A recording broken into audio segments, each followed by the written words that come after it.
তাদের কবুল করেছেন। আমরা শুকরিয়া আদায় করি আলহামদুলিল্লাহ। লক্ষ কোটি দরুদ ও সালাম সেই মানবতার দিশারি, যেই মহামানবকে আল্লাহ রাব্বুল আলামিন সর্বকুলের সর্বশ্রেষ্ঠ মানব আখেরি পয়গম্বর করে দুনিয়াতে প্রেরণ করলেন, সেই মহামানবের উপর আমরা দরুদ পাঠ করি সাল্লাল্লাহু আলাইহি ওয়াসাল্লাম। আলহামদুলিল্লাহ, আমি কুরআনুল কারীম থেকে একটা আয়াত তেলাওয়াত করেছি, সংক্ষিপ্ত কিছু কথা বলার চেষ্টা করব ইনশাআল্লাহ। কুল্লু নাফসিন যায়িকাতুল মাউত সুম্মা ইলাইনা তুরজাউন। আমরা সকলেই মৃত্যুর পথের প্রতি কথা বলেন, ঠিক কিনা?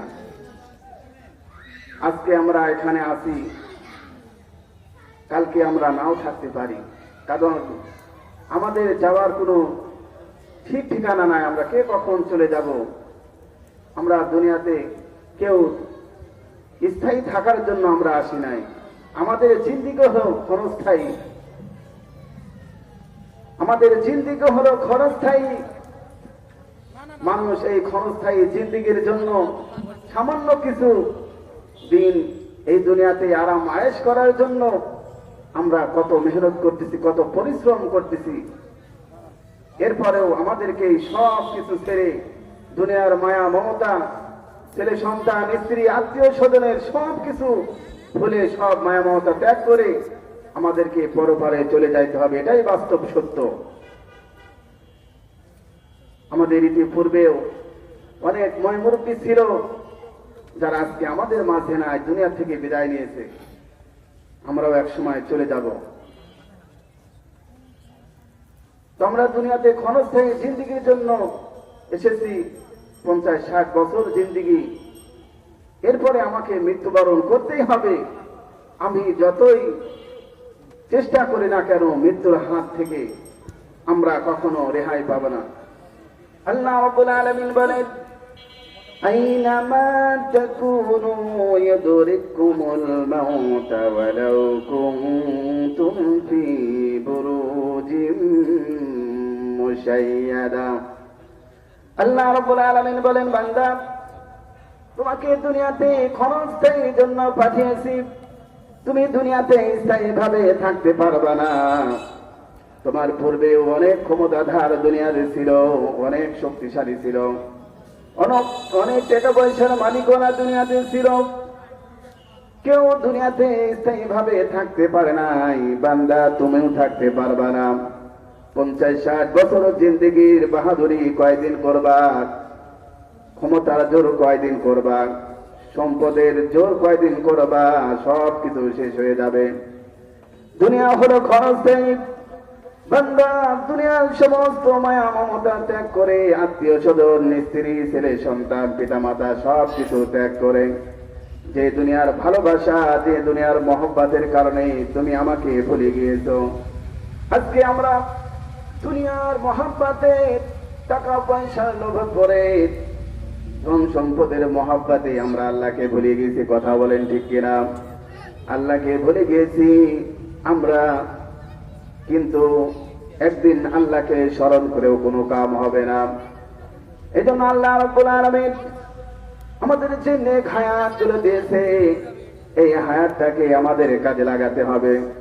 আল্লাহ রাব্বুল আলামিন বলেন, ওয়ামা খালাকুতুল জিন্না ওয়াল ইনসা ইল্লা লিয়াবুদুন। বান্দা, দুনিয়াতে মানুষ এবং জিনকে সৃষ্টি করেছে একমাত্র আমার ইবাদত করার জন্য, আমার গোলামি করার জন্য, আমার দাসত্ব করার জন্য। বান্দা, দুনিয়াতে যাওয়ার পরে তোমরা আমাকে ভুলে গিয়েছো। বান্দা, তুমি আমাকে ভুলে কার ইবাদত করছো, কার দাসত্ব করছো? দুনিয়াতে যার ইবাদত করো না কেন, কোনো কাজে আসবে না। যদি আমাকে ভুলে যাও, পরপারে মৃত্যুর পরে আমার কাছেই ফিরে আসতে হবে। দুনিয়াতে যে যা করি না কেন, মৃত্যুবরণ করা লাগবে, এটাই বাস্তব সত্য।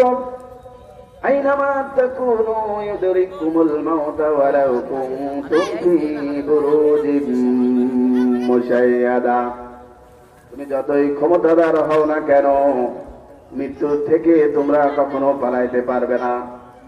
যদি মৃত্যুর হাত থেকে বাঁচার জন্য যদি তোমরা লোহা দিয়ে তৈরি করো, লোহার যদি বাড়ি ঘর তৈরি করো,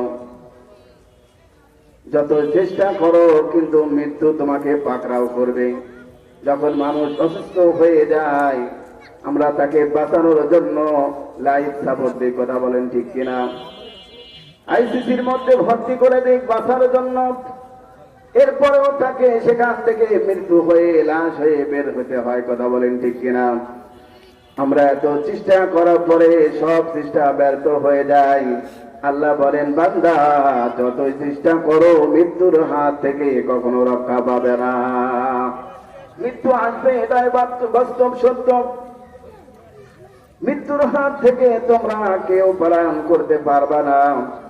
মৃত্যু এমন একটা বস্তু যার মধ্যে প্রাণ আছে, জান আছে, যার জীবন আছে, তাকে একদিন মৃত্যুর স্বাদ গ্রহণ করাই লাগবে। মৃত্যুরও স্বাদ আছে। মৃত্যুর আবার কেমন স্বাদ? মৃত্যুরও স্বাদ আছে। আল্লাহ রাব্বুল আলামিন বলেন, প্রত্যেক মানুষকেই মৃত্যুর স্বাদ গ্রহণ করতে হবে। যারা বদকার হবে, যারা নাফরমান হবে, আল্লাহ এদের জান একভাবে কবজ করবে। যারা নেককার হবে, পরহেজগার হবে, এদের আর একভাবে জান কবজ করা হবে।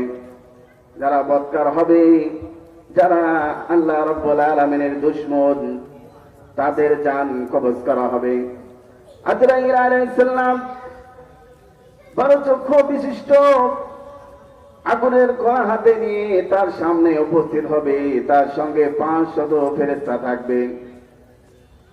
ফেরেশতারা তার রূপকে টেনে পায়ের গোড়ালি এনে বন্ধ করে পিটাইতে থাকবে। এরপরে হাঁটু পর্যন্ত এখানে বেঁধে রাখবে। এরপরে তাকে পিটাইতে পিটাইতে এরপরে আগুনের জাহান্নাম থেকে আগুনের আঙ্গার এনে তার থুতনির নিচে ধরা হবে।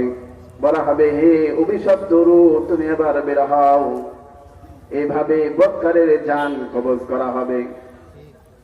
একজন মানুষকে যখন জান কবজ করা হয়, হাদিস শরীফে বলা হয়েছে, একজন মানুষ যখন তার জান কবজ করা হয় এত কষ্ট হয়। একটা জীবিত ছাগল তার শরীর থেকে যদি চামড়া খসানো হয়, ওই ছাগলটা যত কষ্ট পাবে তার থেকে শত শত গুণ কষ্ট পাবে যখন একজন বদকারের জান কবজ করা হয়। বিশ্বনবী সাল্লাল্লাহু আলাইহি সাল্লামকে জান কবজ করার জন্য আল্লাহ রাব্বুল আলামিন আজরাইল আলাইহিস সালামকে পাঠিয়ে দিলেন, যাও আজরাইল আমার হাবিবের জান কবজ করে নিয়ে আসো। শর্ত হলো তাকে সালাম দিবা এবং তারপরে বিশ্বনবী সাল্লাল্লাহু আলাইহি সাল্লামের কাছে অনুমতি চাইবা। ইয়া রাসূলুল্লাহ, ইয়া হাবিবাল্লাহ, আল্লাহ আপনাকে জান কবজ করার জন্য আমাকে পাঠিয়েছেন। যদি আপনি অনুমতি দেন তাহলে আমি আপনার জান কবজ করতে পারি। নবীদের থেকে জান কবজ করার জন্য অনুমতি চেয়েছেন, কিন্তু আমার আপনার ব্যাপারে আমাকে আপনাকে কোনো সময় দেওয়া হবে কিনা? আমার আপনার কাছে এসে 1 সেকেন্ড সময় দেওয়া হবে না। বলবে না, হে আব্দুল্লাহ তোমার জান কবজ করা হবে, এই কথা কখনো বলবে না। সময় শেষ হওয়ার সঙ্গে সঙ্গে আমার এই দেহ থেকে জানটা বের করে নিয়ে চলে যাবে। এজন্য যুবক ভাইরা, আমরা একটু চিন্তা করে দেখি কত যুবক ভাইয়ের রাস্তা অ্যাক্সিডেন্টে দুনিয়া থেকে বিদায় নেয় নাই কিনা। আমরা চিন্তা করতে পারি এখনো দাড়ি পাকে নাই, দাড়ি পাকবে, এরপরে আমাদের মৃত্যু হবে। আমরা অনেকে চিন্তা করি। অনেককে যদি বলি, ভাই নামাজ পড়েন না কেন? কই ভাই এখনো সময় আছে, এখনো নাতি নুৎকা হয় নাই, ছেলে সন্তানদেরকে এখনো বিয়ে দিই নাই। ছেলে সন্তানদেরকে বিয়ে দেব, নাতি নুৎকা হবে, বয়স হয়ে যাবে, তখন নামাজ কালাম পড়ব। অনেকে এই কথা বলে। আমাকে আল্লাহ রাব্বুল আলামিন ওই পর্যন্ত হায়াত দিবে কিনা আমরা কি গ্যারান্টি দিতে পারি? কত যুবক ভাই 20 বছর 25 বছর বয়স রোড অ্যাক্সিডেন্টে দুনিয়া থেকে বিদায় নেয়। কে কখন দুনিয়ার থেকে চলে যাব আমরা কেউ জানি না। আমরা কেউ জানি না কে কখন দুনিয়া থেকে আমরা বিদায় নিব। আমরা কেউ জানি না। যদি জানতাম আজকে আমার মৃত্যু হবো কোন জায়গায়, আমরা ঘর থেকেই বের হতাম না। কথা বলেন ঠিক কিনা? ঘর থেকেই বের হতাম না, যে রাস্তায় গেলেই তো আমার মৃত্যু হয়ে যাবে। এই জন্য আমরা ঘর থেকে বের হব না, মসজিদে গিয়ে আল্লাহ আল্লাহ করতাম। কিন্তু আমরা কেউ জানি না আমার কখন মৃত্যু হবে। বিশ্বনবী সাল্লাল্লাহু আলাইহি সাল্লামের কাছে অনুমতি চাইলেন। বিশ্বনবী সাল্লাল্লাহু আলাইহি সাল্লাম বললেন, হে আজরাইল, আমি অনুমতি দিতে পারি, যাও আল্লাহ রাব্বুল আলামিনের কাছে যাও।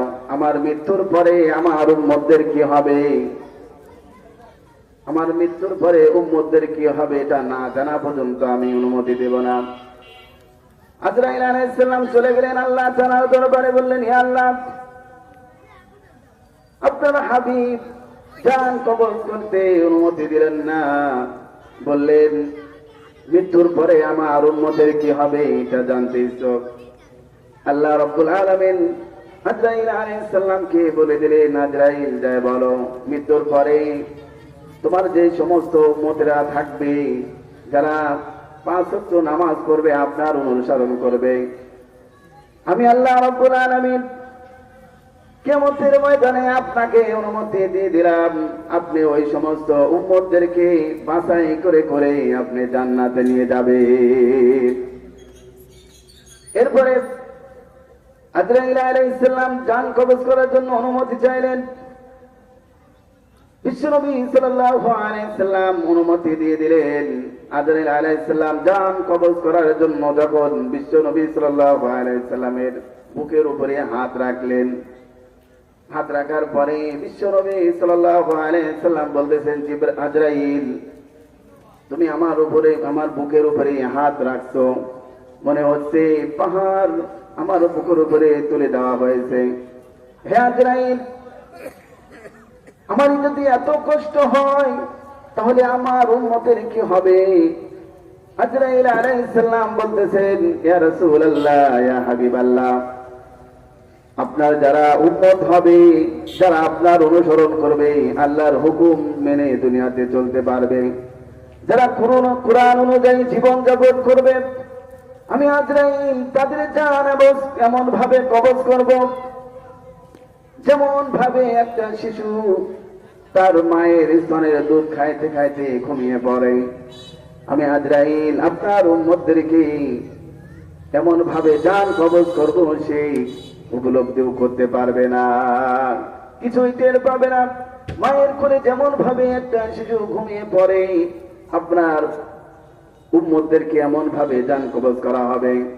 আর যারা বদকার হবে, যারা নাফরমান বান্দা হবে, বেঈমান হবে, তাদের জান এমন ভাবে কবজ করা হবে, আজরাইল আলাইহিস সালাম তার সামনে আসা মাত্র